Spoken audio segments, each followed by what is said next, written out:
maximize this thing. There we go. Hi, everybody. Yay! Oh.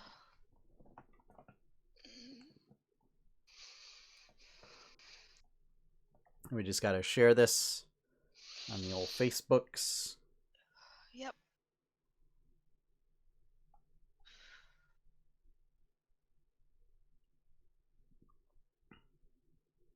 So, Sean, I think that we've talked about this before, but just so I'm 100%, we're not doing podcast on Christmas.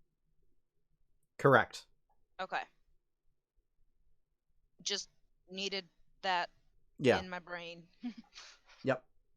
Okay. But New Year's Day we are. Yeah. I don't see why not. I don't see why not either. Just wanted to double check.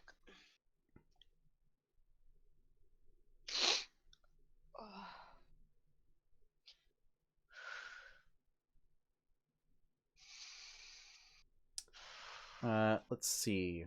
Who do we tag? Let's tag you. Yes. Let's tag you.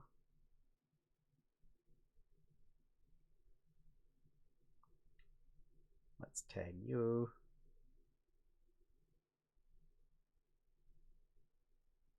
Tag you.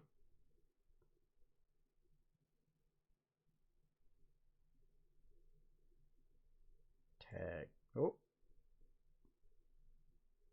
Tag you.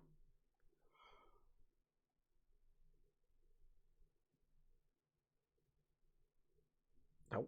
I keep forgetting that Facebook treats a hyphenated name as like one name, so that you don't have to hit like backspace twice through it. Yeah. Yep.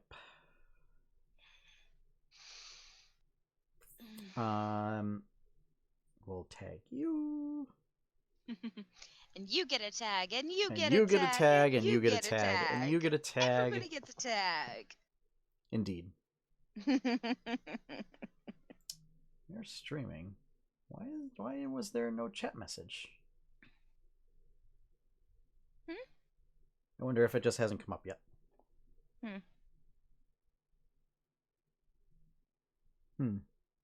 Oh, you know what? I bet I have to reconnect Nightbot. Yeah. I remember there was a big thing with Twitch. The bot's not doing what they had to do. Twitch accidentally banned Nightbot from like the entirety of the thing. No, Nightbot's still working. I don't know. There we go. Okay, so it's also Stream Elements. It's not Nightbot. So boom. There we go. Okay, now we got all this.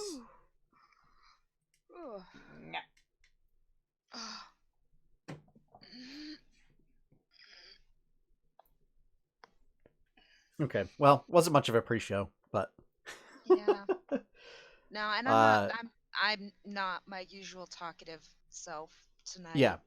Well, why don't we get started right away so that we can get done early? That would be great. That would be lovely.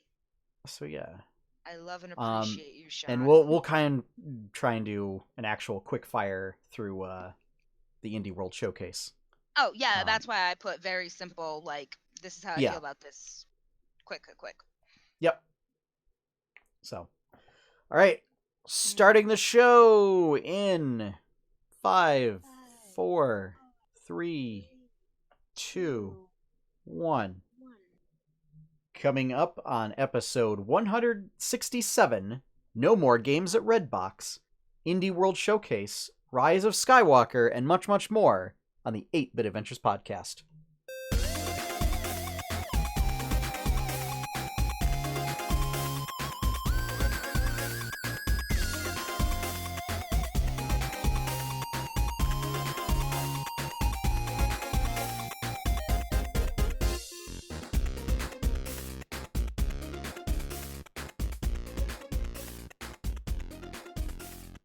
Hello, everyone, and welcome back to another episode of the 8-Bit Adventures podcast, bringing you the latest and greatest geeky news of the week. I am your host, Sean Hayes, and with me is my wonderful co-host, as always, Courtney Bolin. Hey, everybody. Josh York still, unfortunately, consigned to his I start my workday at 2 a.m. Job situation, so... although I did see him today, so that was nice. Hey, we can confirm he is alive. He is, and in fact, he asked me to add some stuff to the news to talk Good. about today. So Nice. Yeah. Awesome. so he is still around, and then at some point, if his work schedule evens out, we'll have him back on the show. Yeah. Seriously, dude, can't wait for you to get back, but you do what you gotta do. Yes. So, Mhm. but we've got a lot of news to cover, and Yeah. I know Courtney is feeling a little under the weather, so we're gonna try and get through it as quickly as possible. Mhm. And that way we can get done at least on time, if not sooner. So, Yeah. why don't we get right into it? Yes. First up, we might as well dive right into the news that Josh asked me to add. Was a Resident Evil 3 remake was announced today. Okay, how many There's 7 Resident Evils, right? There are 7 Resident Evil games that are Okay. sequential in the series. That's not including like other side games or whatever. Yeah, so they're like just remaking everything, it sounds like. Well, yeah. I mean, they're doing the same thing with Final Fantasy, so I mean, I don't see why yeah. not. No, it's Yeah. just yeah. Also, I gotta considering, and this is related, especially considering that the Resident Evil 2 remake was wildly successful enough to outsell the original game. Oh, wow. Yes. Okay. So, All right. yeah, I see this as a natural progression. I know 3 was certainly very popular. We'll see if they continue the trend in like remake 4. But yeah. So this was the one that introduced Nemesis, so that's why it was very popular. Sure, let's pretend I know what that means. Nemesis is just a big hulking brute monster guy kind of a thing. It was also the subject of all those movies. Oh, okay. Yes. Okay. Yeah, so the quote-unquote Nemesis creature in the film series is based on the Nemesis creature, villain, whatever, from Resident Evil 3. Okay. Yep. All right. So, Cool. like I said, it's kind of popular. Just a little. Okay. All Yeah. right. Well, I hope that this one has the same, reception that the remake of 2 got. So, yeah. I'm sure it will. Yeah. So,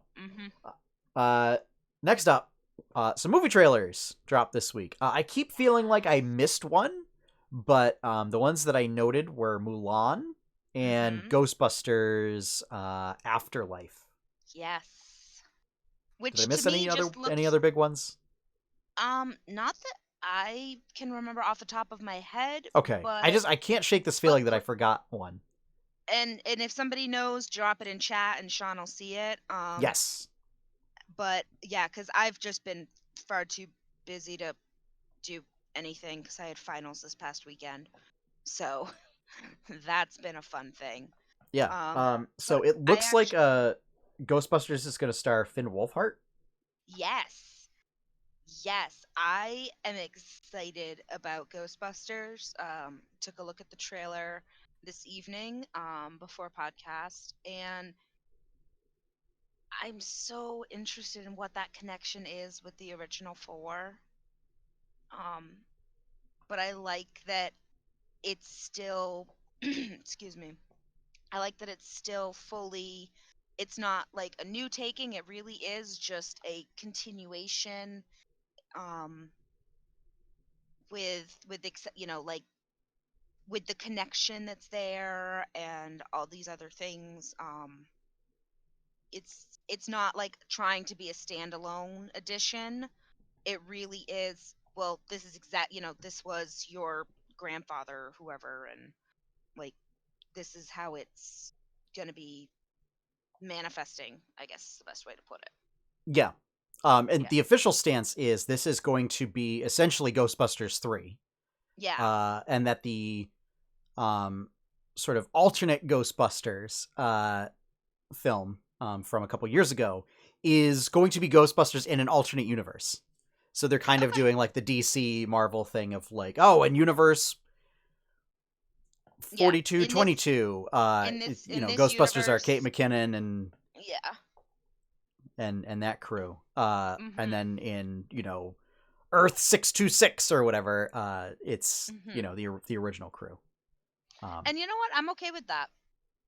Yeah. I'm absolutely okay with that. I'm actually like really looking forward to this, and I might see this in theaters. Like, and that's yeah. Yeah, I think But it'll be fun. um, that being said, though, I'm really excited for Mulan. I've Mulan looks seen good. like I've seen a lot of people online talking about this, and they're upset that um it's a completely different retelling, um and it's a completely different, well, not completely but different, but it's a different take on the story. So there isn't going to be, from the trailers, that have been, and people have been talking about this for a few weeks now, Mushu isn't going to be in there, We've and known it's about not, that for a long time. yeah. Um, and it's not going to be a musical, which again we've known about, for a long time. But I really like the small, subtle nods to the animated version. Yeah. Um, with the same scenes of how, like, her seeing her reflection in the sword, um and with the how she was having her makeup painted on in the trailer. I really like that. And the soundtrack of it, that they used for the trailer, just sounds absolutely amazing. So Yeah. So it's a couple things to know is, and we've discussed this before, but like, hmm uh, this is actually going to be a retelling that is closer to the original story. yep. It's going to take less liberties than the animated version. I mean, here's the thing. I don't care for Mushu. Uh, Oh, see, I love him. I don't really like Mushu. I don't think he really adds all that much to the story. Um, Comedic relief does not need to add to the story. Comedic relief is there to be comedic relief. except I don't think Mushu does that job very well either. He's kind of just irritating. Dishonor I on mean, you, dishonor I on your also family, dishonor on your cow. see the thing is, I also think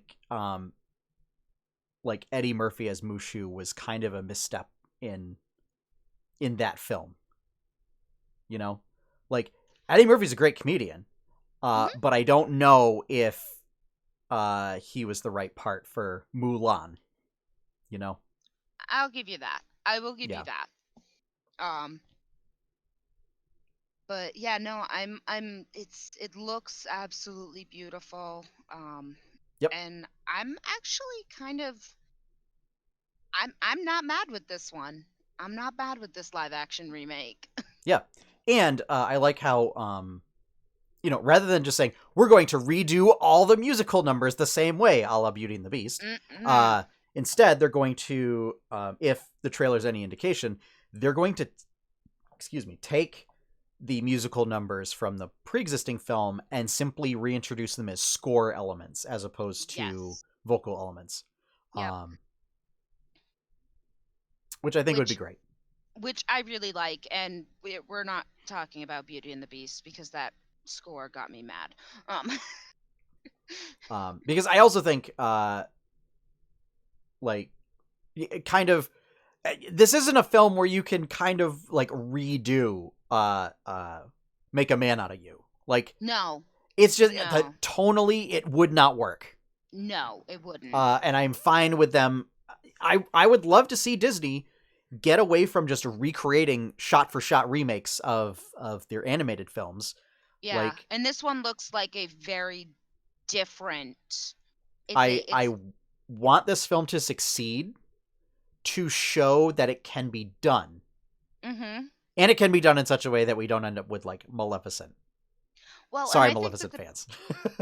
the big thing that's different about this as the because it's not a remake. It's a it's a it's a they've done it. It's not just a shot for shot remake. It's the other word. They've reimagined it. They've reinvented it. Yeah. Well, They took it's the original essentially, story. so in musical terms, it's what a good cover of a song would be, which is like if you're just gonna redo the song exactly how it was, like that's not a great cover. Um, a good Reinvented. cover, yeah, a good cover is to take a song and put your own voice and your own spin on it, and make it something new and interesting. Yeah. To really transform it. Mhm. So yeah, and basically, yeah. Although, again, ironically, reinventing it by making it closer to the original source material. Yeah. Yeah. And I would love, so yeah, I want to see this movie succeed so that Mhm. Disney takes a look at it and says, oh, hey, this actually works if we try and reimagine stuff and Yeah. put a new spin on it. Because, like I don't know if I would necessarily say Beauty and the Beast and like The Jungle Book and The Lion King were bad, but I just also don't know if they're memorable in the same way that the animated films are. I I know The Jungle think Book certainly isn't, because I the Jungle keep Book forgetting that was a thing. Yeah, the Jungle Book I really don't think was. Again, I will never forget Beauty and the Beast live action because I'm mad at it. Um and but I think that I haven't gotten a chance honestly yet to see the Lion King live action. Um so I can't judge that one, I mean, but here's the thing that I'm basing it on. Uh, like when people talk about the Lion King mhm. in right now, Yep. is you can guarantee that they're probably not talking about the new film. Yeah. You know, Yep. and Well, let's that's what I'm talking about of like making an well, impact, is that I don't think these live action films are making the impact that the animated mhm. ones did. Well, Sean, I think that the better way to put this is taking a look at the 2015 Cinderella live action that they did. It still had the same story, same source, but they played it in such a different way. And they also it wasn't a musical again, and I personally really liked that telling of Cinderella. Okay, here's my point. Who is talking about that film in 2019? True. True. Right? And that's Absolutely. the problem. Absolutely. Yep. Uh, is I think I kind of think Disney is doing a disservice to themselves by doing these types of films instead of still focusing and really putting polish on their animated projects. Because Yeah. like people are talking about Frozen and Mhm. Moana. Yep. Uh, There are some I mean parents who have not they're watched anything since that, or anything yeah, but right. that since Disney Plus launched. Yeah, people are, they're not really talking about Lion King, Beauty and the Beast, Jungle Book. Yep. Yep. Not really talking about Maleficent, that's for sure. Yeah, Um, that's not a thing. yeah.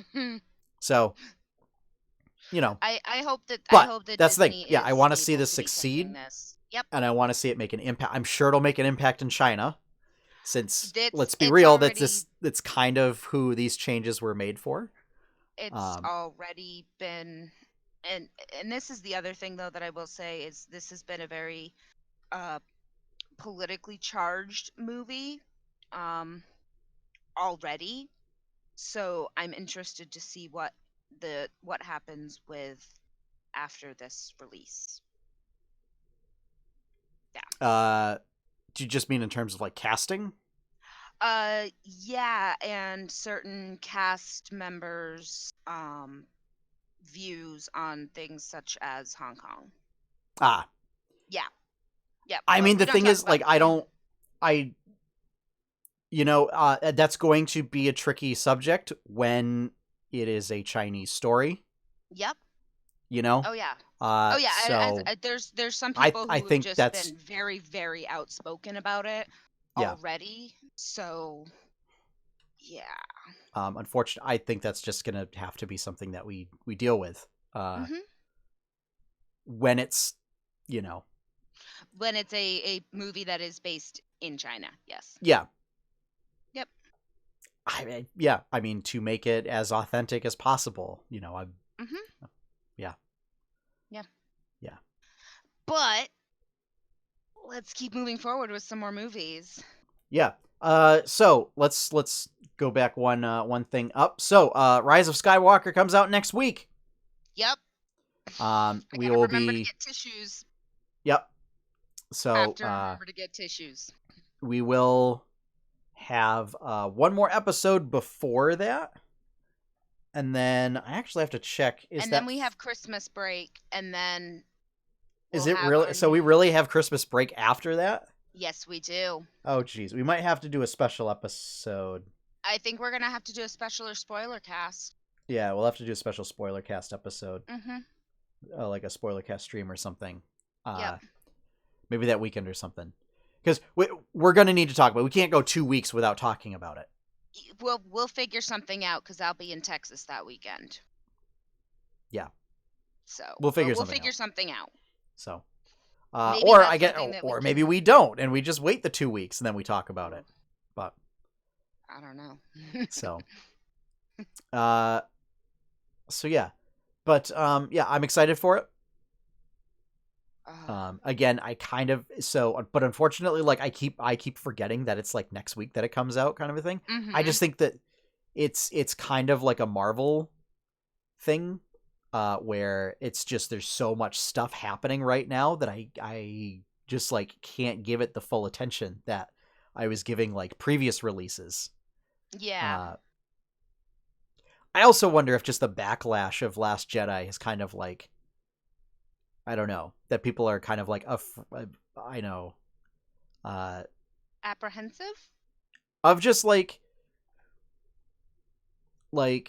I'm sure I'll enjoy it, Mm-hmm.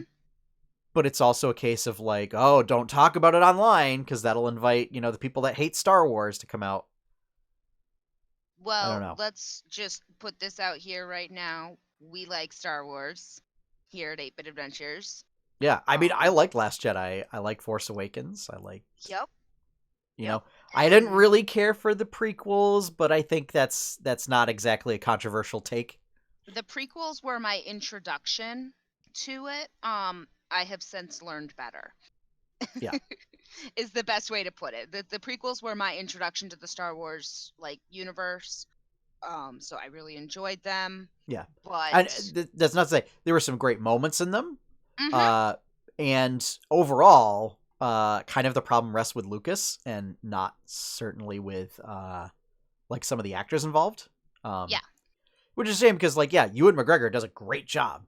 And unfortunately, he cannot hold up those movies alone. No, he cannot. So, Especially when going against something as grating as Jar Jar.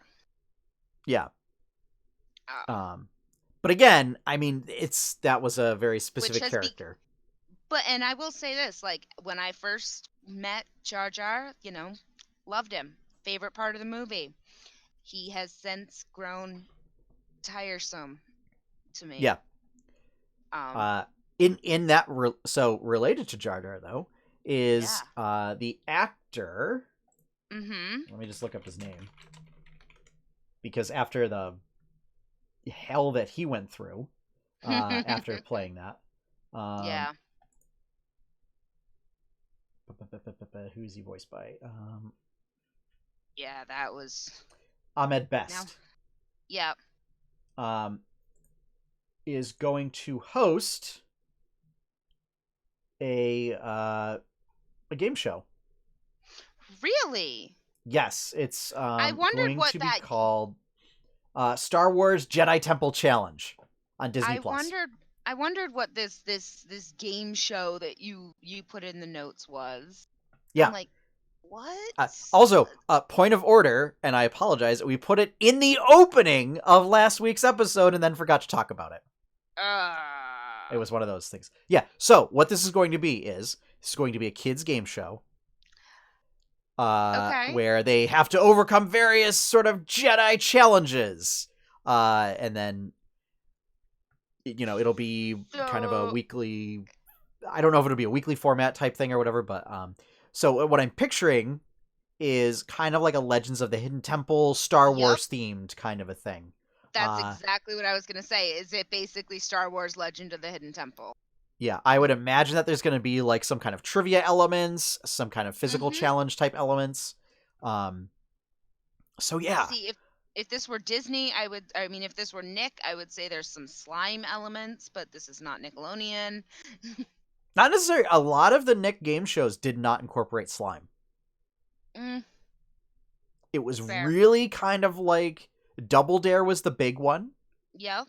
I think Wild and Crazy Kids often had slime elements as part of challenges, but like Guts and Legends of the Hidden Temple did not have slime at all. No, they did not. I do know that much. I mean, the aggro crag looked like crystallized slime, but yeah. So yeah, I think it's going to be in that style. And I know that's what a lot of people are excited for, is maybe like some kind of Hidden Temple replacement.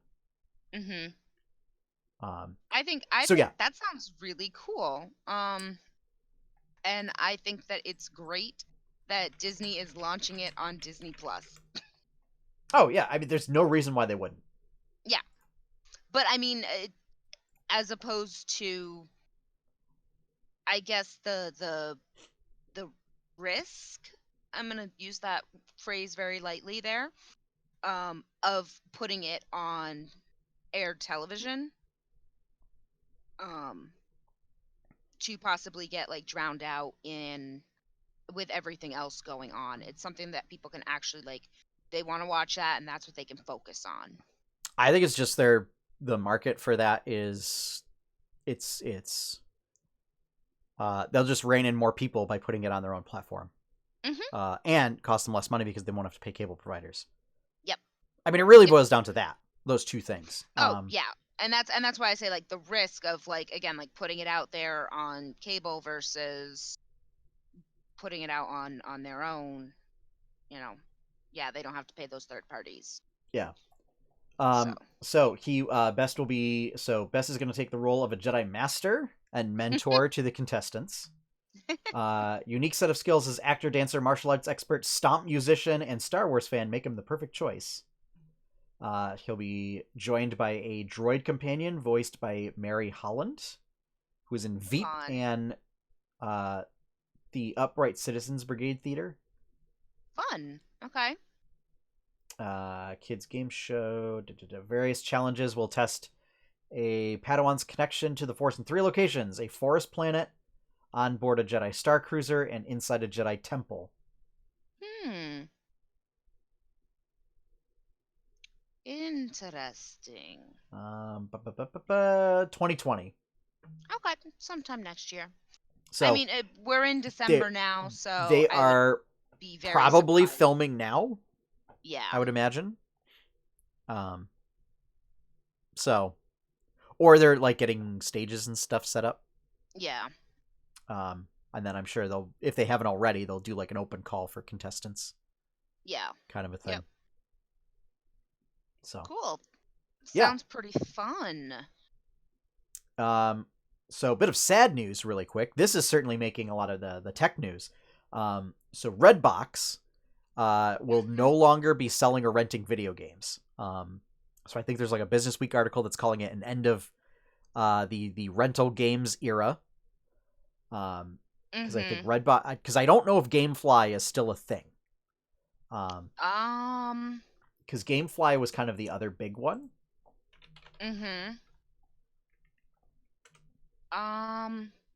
I mean, it looks According like no, it GameFly is still a game thing.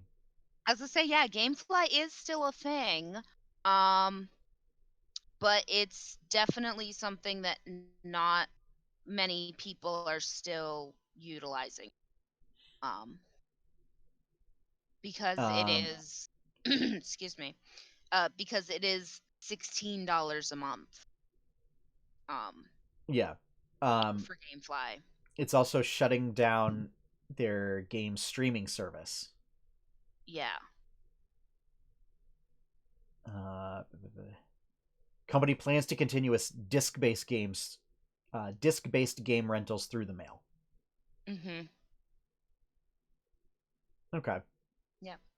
So that's interesting. And that's a thing where, again, video game streaming technology is probably not there to make it widespread. Unlike, I mean, ironically, like Netflix doesn't do the physical stuff anymore, and how GameFly Mhm. is basically going to be going back to only doing the physical stuff. Um, Yeah.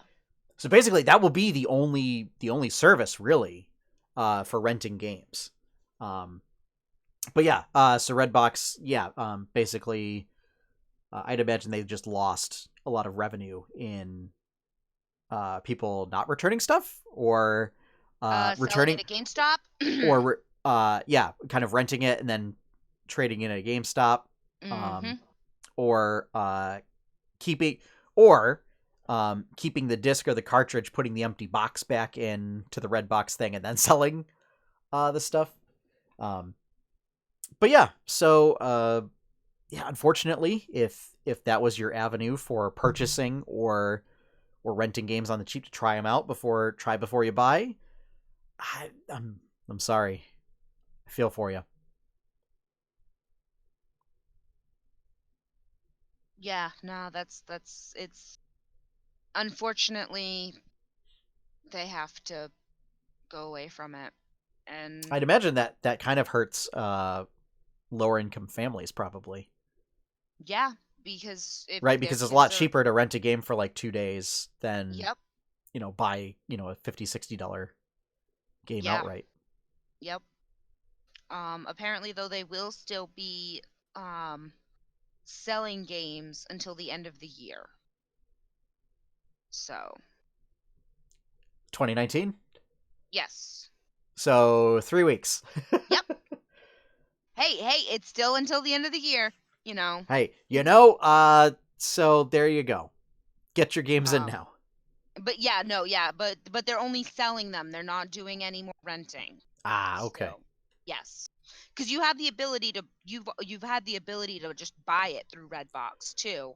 Yeah. And they are doing some deals between now and the end of the year. So in the next couple of weeks, they will be doing some special deals. For like I know I saw um a couple games for like $40 that are usually 60. So I mean, that's not that great of a deal, but it's not that great of a deal, but $20 is $20. yeah. You know.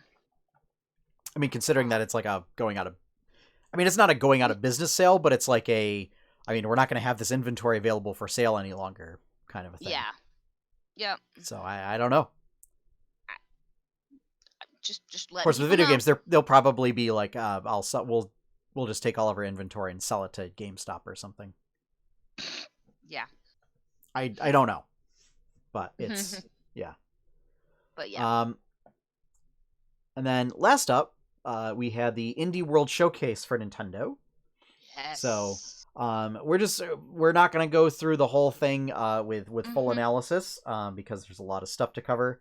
But Courtney, Yeah. what were kind of your key takeaways from the presentation? Um well, there was a bunch of games that I was just kind of not interested in because either it's just not my play style or not something that I'm interested in, but they still looked really cool. I actually thought a few was Sail Forth, um, Yeah, so that one Skatebird.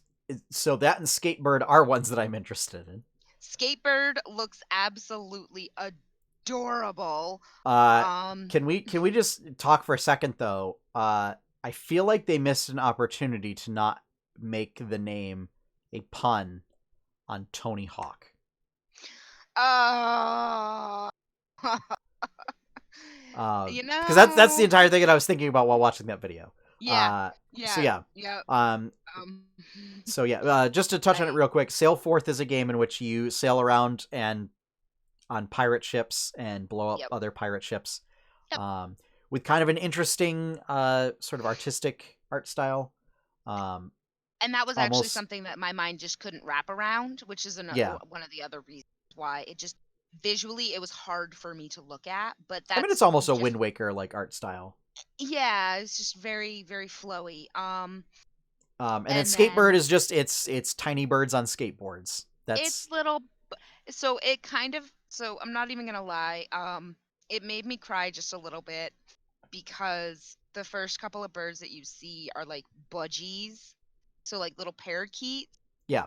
And my grandfather used to raise parakeets. Okay. So like I always get a little sad whenever I see them, and then they were skating and it was just like, okay, this is like emotionally this is like a hurts, but it's also like, oh my gosh, this is so cute. Yeah.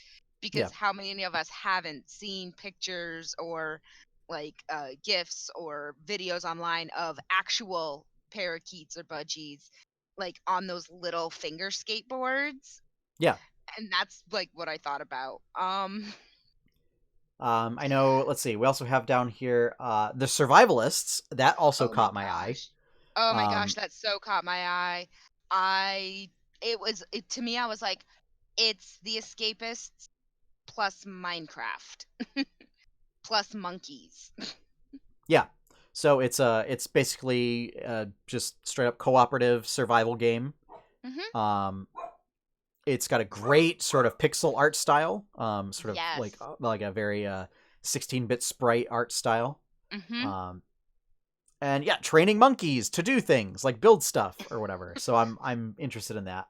Yep, I am too. Sports Story as well looks gorgeous. I thought it was going to be like another Stardew Valley like game, Yeah, as and soon as then it it started started doing the up, I sports was stuff, and I like, was like, oh, it's Sports Story. I didn't know that, but like, yeah, as soon as I saw it, I was like, is this another Stardew? Yeah, Is this another like Stardew but with sports stuff? I could totally get behind that. Oh my gosh, no, there's now dungeons too. Oh my gosh. Like, yeah, yeah, kind of my mind went a little, oh my gosh. yeah. So it's apparently a straight up sequel to Golf Story, which is available Yes. for the Switch right now. Yes. Which was highly rated, if I Yeah. recall. Game Mash, yeah, Game Mash seems odd and weird. It It sounds seems odd like and it looks like something that I might try depending on the price point. I Not would even gonna definitely have lie. to try it before I'd buy it because Yeah. it almost feels like kind of a weird NES remix thing. Because of all the different combinations of things that you can do. Yeah, so Um, what Game Mash I wonder is how deep each of those individual games is going to be.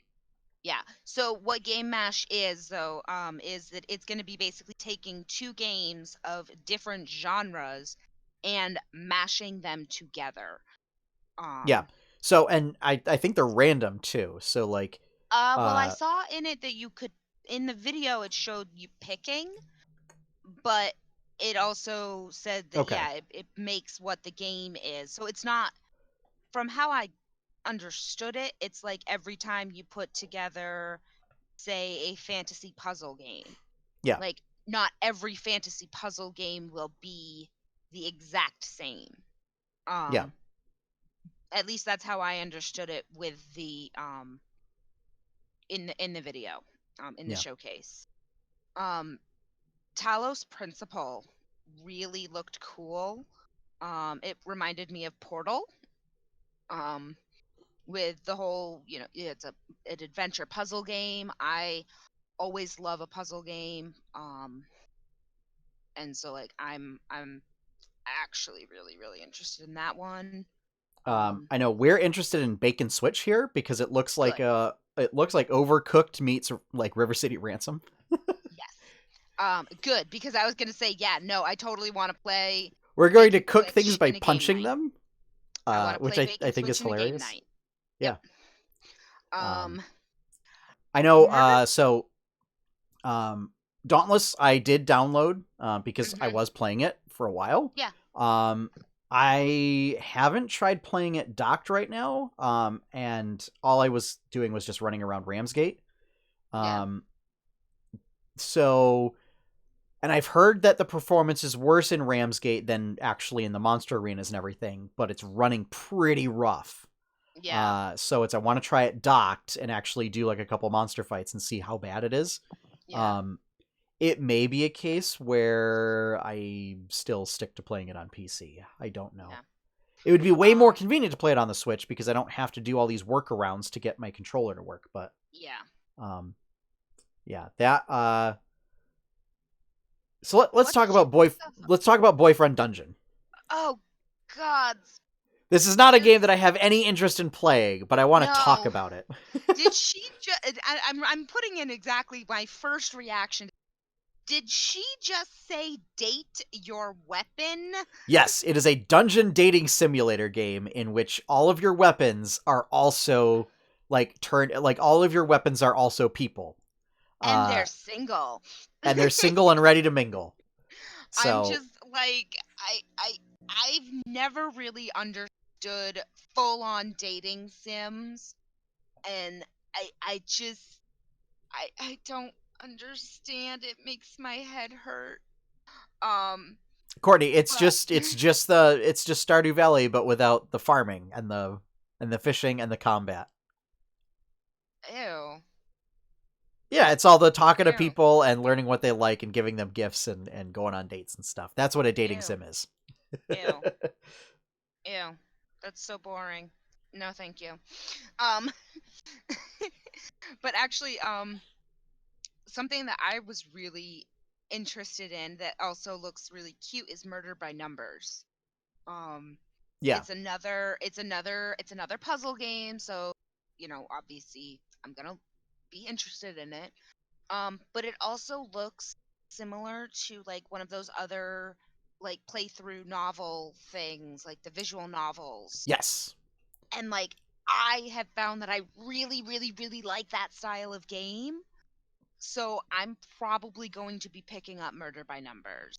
Also, I think one of the writers was the person that did the writing for Hatoful Boyfriend, which is another dating sim. But it's a dating sim in which it's pigeons. How do people? I don't. Yeah, it's great. What do you think of Stranger's Wrath? Not interested at all. Yeah, me neither. Just okay, don't just care. Liberated. I don't remember what it looked like. Yeah, it was another action game. I was on my not interested list as well. Axiom Verge 2 was at the very end of all of that. I don't remember Axiom Verge, so I can't really I didn't comment on play it. But to be very honest, just because I actually did get a chance to rent it when I was working at GameStop because it looked really cool. And the graphics of it gave me a headache. Okay. Which is just the best way to put it is yes, I love things in 8 and 16-bit, but there was so much overlap in colors that my eyes couldn't fully say, okay, this is exactly where my character is in every scene. Okay. Which just kind of made it a little difficult for me. But the one that I'm actually really excited about is Dreamscaper. Yeah, that would look pretty interesting. What did you think of that? I think it's got a lot of really interesting concepts in there. Yeah. The idea of like meeting people and then using their like hopes and dreams to influence your dreams, which are dungeons. Yes. Yeah. And that by lucid dreaming, you can manipulate the environment around you. Yeah, I thought was a you really can, intriguing. Slow time and like get it. I think that this actually, and I'm going to be getting Dreamscaper. And like the you progressing through the dungeons is also a way to cope with depression. Yes. So And I mean, Courtney needs this in her life.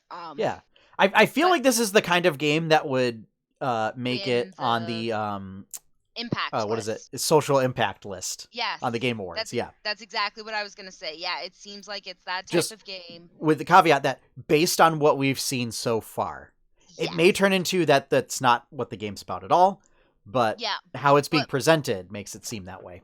yes. Which is why I will be buying it. Um, and so I think of the movies, goodness, words, I swear I have them.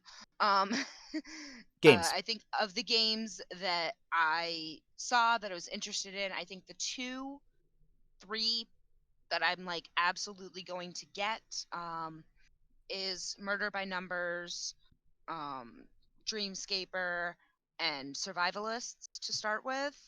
I'm Okay. thinking about Sports Story and Gleamlight. Yeah, Gleamlight looks Um, really interesting. Like it's well, number one, it's gorgeous. And yeah, I find the idea of there is no user interface, which is in and of itself a user interface, to be mm-hmm. very intriguing. Like I'm Yep. really interested to see how they're going to represent a lot of that information in an intuitive way to I'm people.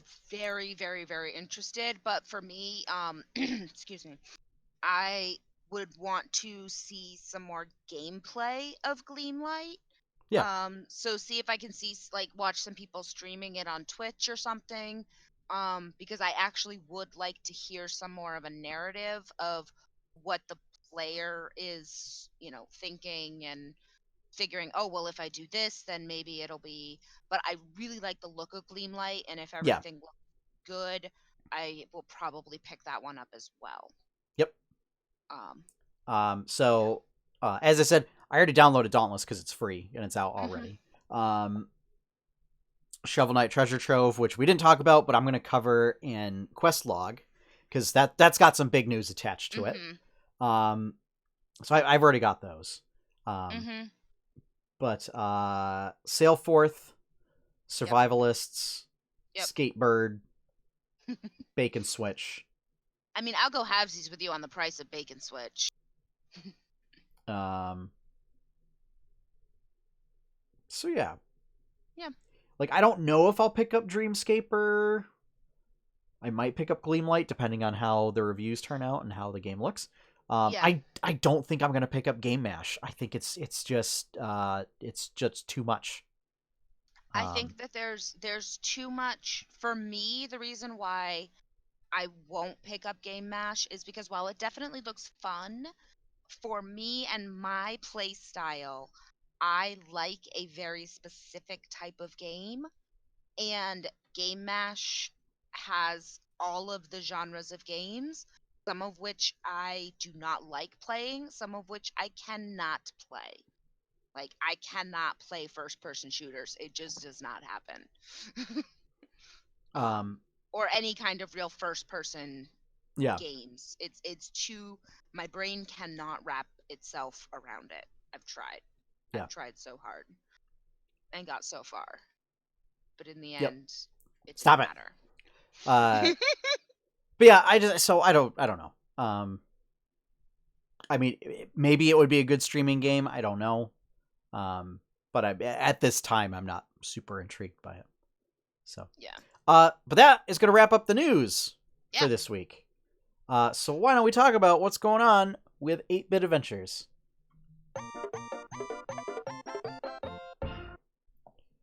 All right, so Berkshire Bites, we finally got our Once Upon a Table episode out this week. Yay! So that is in your podcast feeds right now. Yeah, we had a great time there. Expensive because it's Stockbridge, so keep that in mind should you decide to visit there. But good for a fancy night out, a special occasion. Maybe we went for lunch, and lunch was still expensive. Yeah. I mean, we spent like $50 for the two of us. Yeah. And the portion sizes. We made a lot of comparisons to like Hotel on North in terms of like the amount of food versus the price point. Yep. I still think Hotel on North gives you is a little more generous with the food. But it was very good. So, Yeah. you know, let's put it this way. I don't think people coming up from Boston and New York will really bat an eyelash at the price. Yeah. But it's a place where, if you're kind of local to Berkshire County, it might be a little too pricey to be a regular there. Yeah. But yeah, that is out. We do have, so we will be putting out our next episode, the week of Christmas. We're kind of deciding on where to go. We're not really sure. We do kind of have chopsticks in our back pocket, from when we just decided to grab dinner there at one point. So if we can't figure someplace out, we'll default to that. But obviously we want to try out some other places too. This week, so Thursday, we do have 8-Bit Adventures Game Night. I'm going to be playing Pokemon Sword. Cool. I have like 30 wishing stones saved up. So I'm going to be doing some raiding. And quite possibly might be joined by Hi. Driz. And in the I chat. actually may be able to join as well if you actually like text me and say, "Hey, get in your Pokemon." Okay. Yeah. Have you finished the game yet? Not yet. Okay. All right. Might be a little difficult for you, because I'm doing like 5-star Gigantamax raids that are quite difficult. What? It's at the point where like I pretty much like can't do them. Like they made it so that you cannot do them with the NPC trainers that show up, or you have to get really lucky with them. Oh wow. Otherwise, like you will have to find other people. Even like one other person makes a huge difference. Yeah. So, yeah. But I'll be doing that. Cool. And then on Friday, we start. So Tales of Jamora is on a winter break at the moment. It will likely last the whole winter. So we during that time period, we're not going to be just not streaming because I don't want to do that. So we will be playing a science fantasy miniseries titled Dark Matter, or the extended title 8-Bit Adventures Plays Dark Matter. It's using a campaign setting called Dark Matter by Mage Hand Press for 5th edition. And this Friday is our session 0. So for those that don't know, that aren't super familiar with tabletop RPG terminology, a session 0 is what you do when you get together and you all decide like what kind of characters you want to play, the setting, any sort of ground rules. This is where you decide like, okay, what are we as a group okay with? What are we not okay with? So there probably won't be any role-playing or gameplay happening during that session, but if you're interested in kind of world development or sort of background, backstory development, generation type stuff, be sure to tune in for that. That's going to be at the same time as Tales of Jamora, so 7 o'clock on Friday, Eastern time. All of our times are in Eastern time because that's where we live, so that's the only time we care about.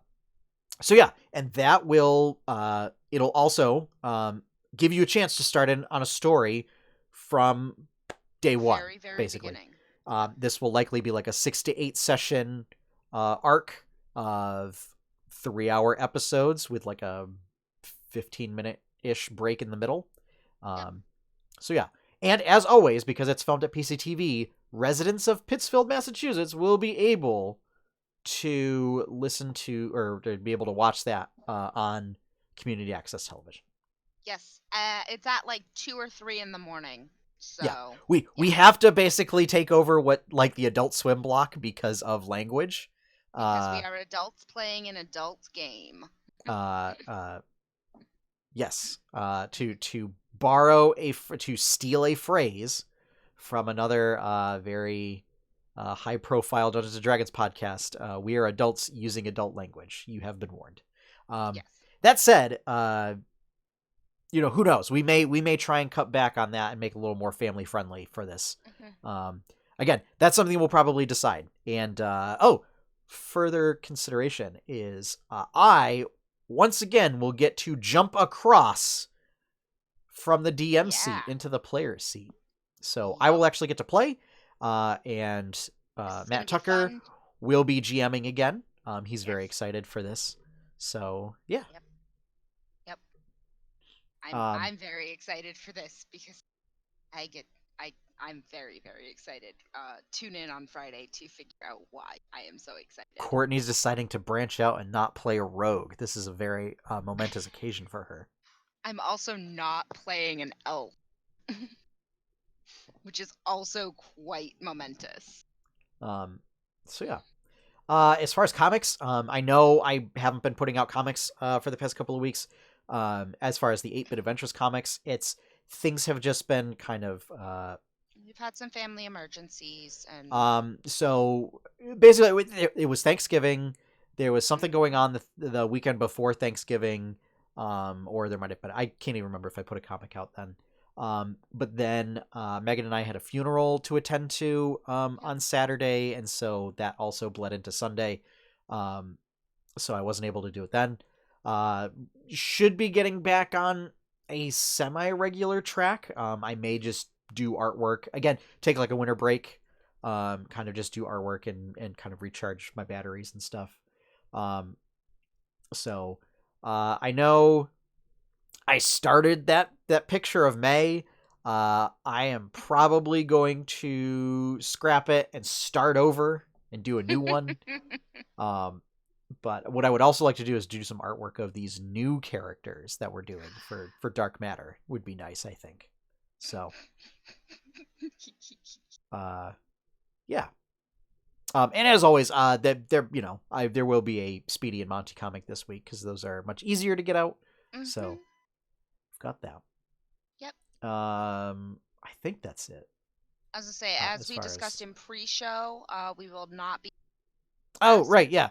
There is no podcast on Christmas.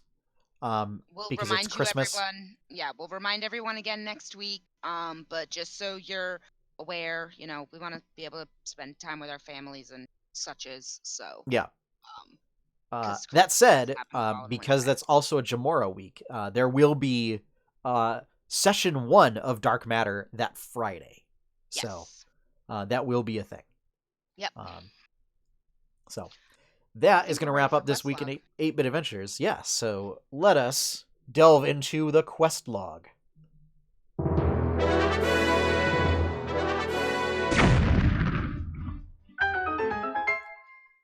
Quest log is a segment where we talk about what we've been doing over the past week, what sort of geeky stuff we've been engaging in over the past week.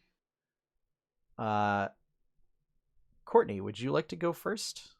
Yeah, actually. Sure. So I had finals this past weekend, and so I've had I've had a few days now to be able to actually play some games. So I've gotten some more time in on Shield. I beat I've already gone to the second and third gym. So I have beaten the Earth, Water, and Fire gyms all now. Grass, water, and fire. Grass, yes. Yes. Yeah. You don't so get now the Earth gym. No. So now I just kind of trolling around the wild zone again. Yep. And I've kind of gone back to the wild zone again. Because leveling up.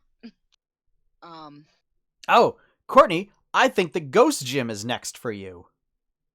I think it might be because that's the different gyms. You and I have it's one of there are 2 different gyms that are different between the two. I was a little disappointed. I thought it was going to be like more differences between the two, and it turns out it's like, oh, there's like 2 gyms that are different. Yeah.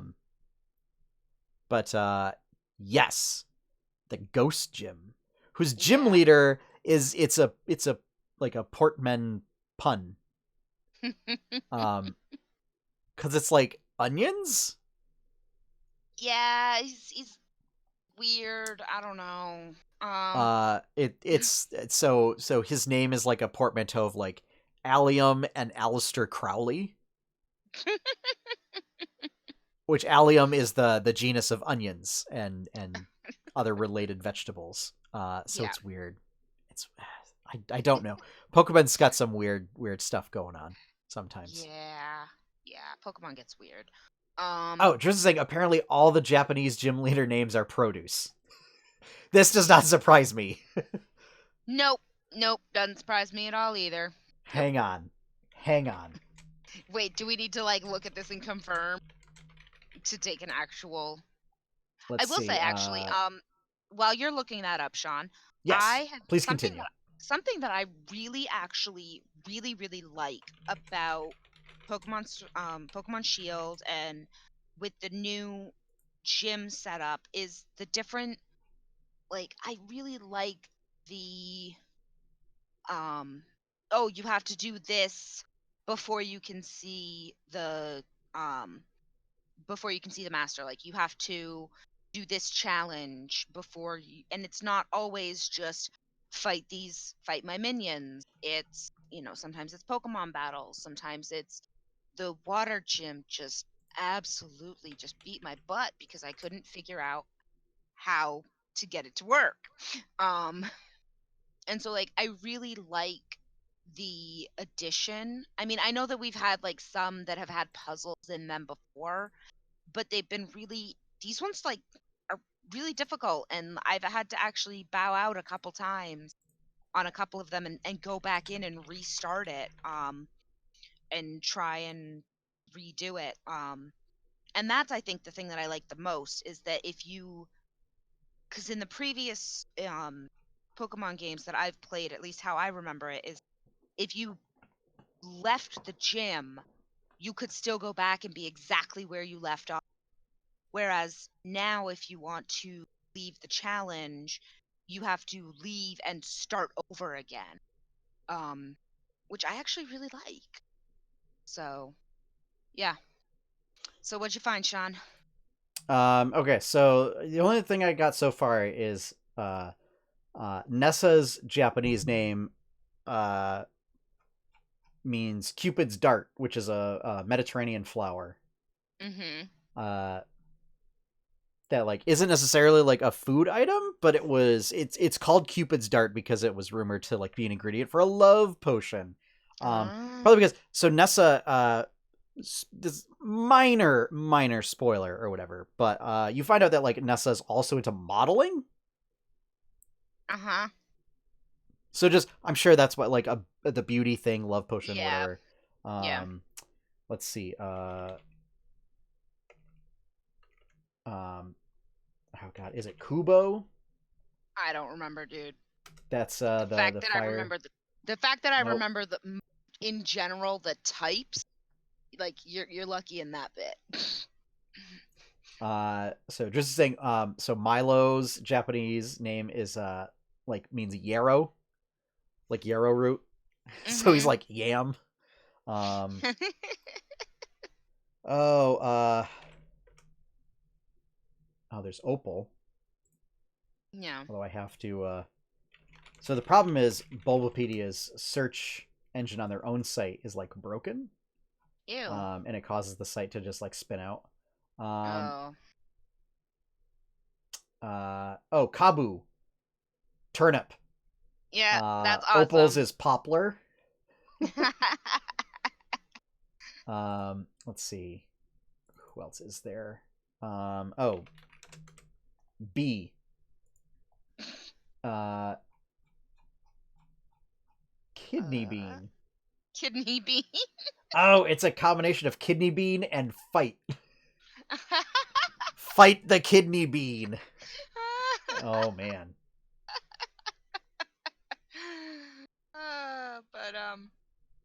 But yeah, so now I'm just going through and leveling up more of my Pokemon, going back to my OG team, which is I tend to go much more towards fighting, not towards fighting, towards fire type, Yep. cause kill it with fire, um, and I found a Firestone, so I can evolve my Growlithe. I'm so excited about this. I am not sure which level I'm going to try and level him up in.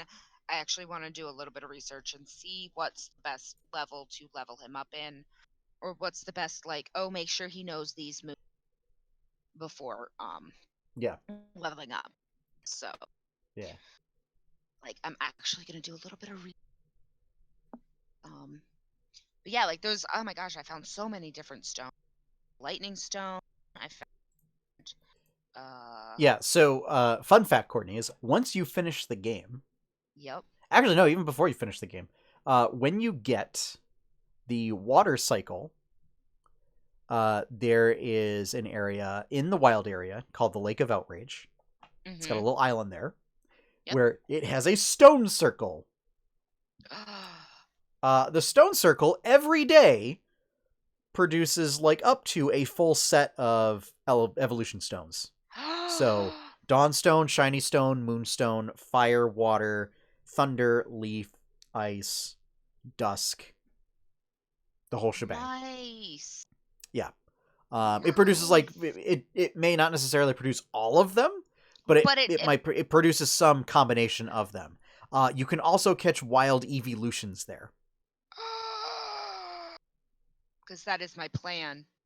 That Yeah. is my ultimate plan, is to have just a party. I mean, the difference is now is that because like there's a move relearner in every Pokemon Center, Yep. there's really no reason not to like catch a wild like level 60 evolution instead of like breeding a level 1 evolution and then Yeah. using the stone and then raising it up. Aside from like if you want egg moves. Yeah. But yeah, I mean, if you don't and you just want to use TMs and stuff like that, you might as well Yeah. just catch level 61. Yep. So yeah. But yeah, so that's what I've been doing in Pokemon, but I've also been spending some more time in because unfortunately when my pain's too bad, I still want to be playing video games, but I cannot focus enough for Pokemon. So, and I love Stardew. I have over 300 hours in it. Um in just my main Yeah. farm, not including my Critical Role farm. Um, so yeah, forget ducks and rabbits. I am raising dinosaurs. Nice. I finally found an extra dinosaur egg. I told you all about this a long time ago. Um, it finally hatched because I finally gotten time to put into the game, and now I am cranking them out. My first dinosaur was called Littlefoot. My next one was called Spike. I believe the next one shall be called Ducky.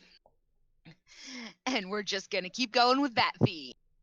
So here's the only problem that I have with the dinosaurs.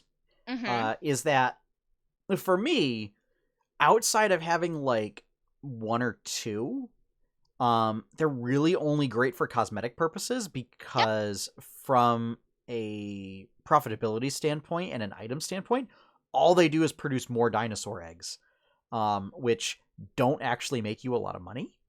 So sadly, like even just like general chickens are probably a better bet if you're just thinking in terms of utility Oh no, see the pets at this and point profit. in no, see the pets at this point in time are purely for aesthetic purposes. I am basically using up I finally used up the last of all of my truffles by making truffle oil, and I'm finally done with that nonsense. I'm using up the last of my wool that I got from sheep and that I'm still getting from rabbits. I'm slowly selling my rabbits off, um, so that I can raise more dinosaurs. Um, because I have more money than I know what to do with. So If you're going the to do that, profit instead of selling your rabbits off, why don't you just build another coop? because I don't want to build another coop. But you could just build another coop and then have a whole coop full of dinosaurs, but then still But have your other coop full of bunnies. but building another coop means I have 12 more creatures I have to pet every day. Yeah, When I have it's just dinosaurs. when I have millions of gold in crops to gather some days. That's where you build a Jamino hut. Does the Jamino hut give my animal lovin's? Uh, Because I I know that don't it know if they does. do that. They do harvest crops and water crops for you. I do know that they harvest crops, but it's the that I, because I kind of like doing that. It's a nice. Once you've been doing it, and I'm in year 10 now, Yeah. you get a weekly routine. I've also been brewing a ton of wine and aging it in the casks and stuff. Yeah. So again, once I have a cycle of wine that is brewed and aged all the way to iridium level, I'm just raking it in. So Yeah. I mean, yeah. So yeah. Gold is not my profitability is not my complaint. Oh, how I only wish it was that easy. Yeah. Yeah. But what On about you, my Sean? end, I see you've been playing a bunch of different things. so playing a little bit of the first three things. So just really quick, one of the other things that's out, is that I haven't played, but I would encourage anyone to play, is the Assassin's Creed Rebel Edition, I think is what they call it. Okay, that's what that is. Which for $40 includes Black Flag and Rogue. Now, I can't speak to the quality of Rogue. I think that's the Rebellion edition. The Rebellion Edition, yeah. Yeah. I can speak to the quality of Assassin's Creed Black Flag. It's ships. That game alone is worth $40. So I will be very excited once I get it. I very much loved the sailing in that game and the ship battles and the treasure hunting and all that cool stuff. So I'm totally pumped to go back and take another deep dive back into that game. That's another thing that you can do. You can go diving for treasure. There's like a couple of underwater areas. So that's cool. So just wanted to throw that in there. But I've been playing, so aside from Pokemon and just building battle teams, probably my next task besides doing raids is, once I have my battle team set up, is I got to do a bunch of raids to get candies to level up my battle team, and then go to the battle tower. Once I complete 6 battles in the battle tower, it then unlocks a thing where you can check IVs on your Pokemon from the menu, which is cool. And then just start getting competitive items. And then doing some battling on the competitive ladder, I think. Wow. There you go. But Shovel Knight Treasure Trove also dropped. So King of Cards and Shovel Knight Showdown are out. These are free updates to anybody that bought the Treasure Trove. These mark the last games that Yacht Club is required to make from their Kickstarter way back when they first made Shovel Knight. Wow. Yes, they have been just working on their Kickstarter stretch goals this entire time. Wow. So, I have not played King of Cards yet, but I played a little bit of Shovel Knight Showdown, which is just like a single screen, like 4-player co-op brawler. Yep. There is a story mode in which you play against NPC combatants, sort of like single-player Smash Brothers. So that was pretty fun. One thing to note is they have a body swap mode now in Shovel Knight as part of the update, so you can you can decide whether you want basically male character, like the default game, quote unquote, male characters, female characters, and what it does is it gender swaps all of the male characters to female and all the female characters to male. But then independently of that, you can also choose the pronouns, so you can decide to have male characters that use female pronouns and female characters that use male pronouns if you want. That is really cool. Yeah. I didn't realize, accidentally body swapped Shovel Knight during Shovel Knight Showdown. Didn't realize it. Got very confused when it started saying she. So there's that. Downloaded Dauntless, was trying that out. Ramsgate, again, running very poorly. And I was like, oh, I don't know if I want to try and do a Monster Hunt while in handheld mode. So I'm going to do some further testing in docked mode to see how that goes. Further testing is required. Yeah, mostly because I didn't want to use the handheld Joy-Cons and wanted to use a Pro controller. And you can't do tabletop mode for some reason. But yeah. So I've got those. And then Just Shapes and Beats. I've been playing this. That's what that is. Okay. Yes. Again, so you this initials. Oh, I was confused. I picked it up on Steam during the Steam sale. They just had an update where they also included Shovel Knight content. What this game is, it is a rhythm game, basically, where you play as a little teal square. And your goal is to avoid all of these pink shapes that are flying at you from different sides of the screen. And the only actions that you have are to move around, and you can dash. And when you dash, it makes you like invulnerable through it. So your goal is to like avoid stuff and dash through things or whatever. The trick is, so those are the shapes, and then the beats is all of the movement is tied to beats in the music. So it's a lot of like pattern recognition type stuff. Cool. But they've got some really great tracks in there. They've got a lot of stuff that's on Monster Cat albums that like I was familiar with through Monster Cat, and then when I played the game, it was phenomenal.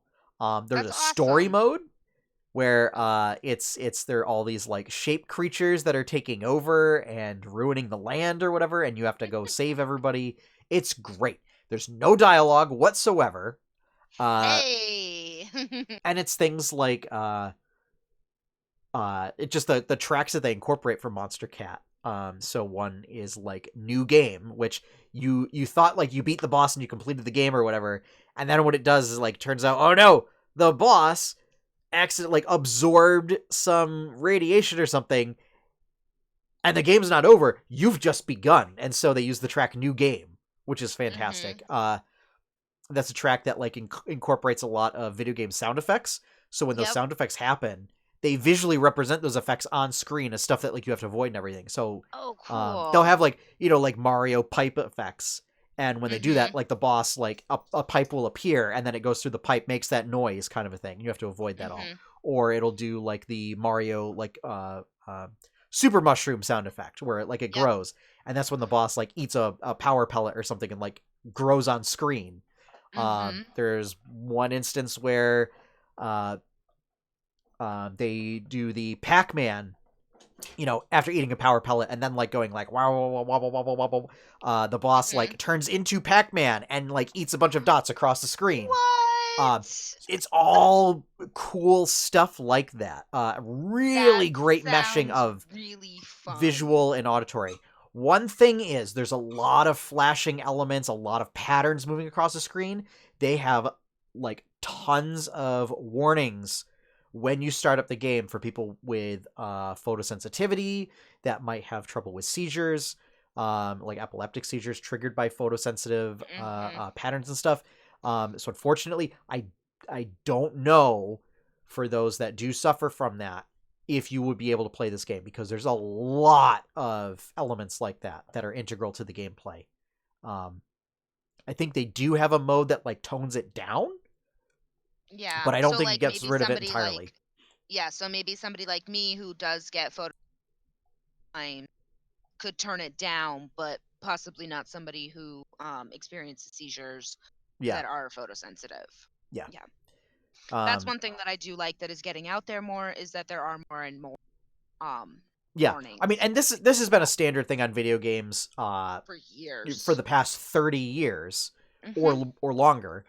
This is just because like there's a lot of flashing elements as part of the gameplay. They really stress like this is part of the game. So if you experience this stuff, if you experience any of these symptoms, please seek medical attention immediately. Stop playing this game. That sort of stuff. Yeah. But yeah, great game. I finished through the story mode. It's a lot of like really touching moments in it, which is interesting, despite the fact that there is no dialogue. But yeah, so The fact that it is just shapes and beats. just shapes and beats is what it's called, and it delivers on that promise.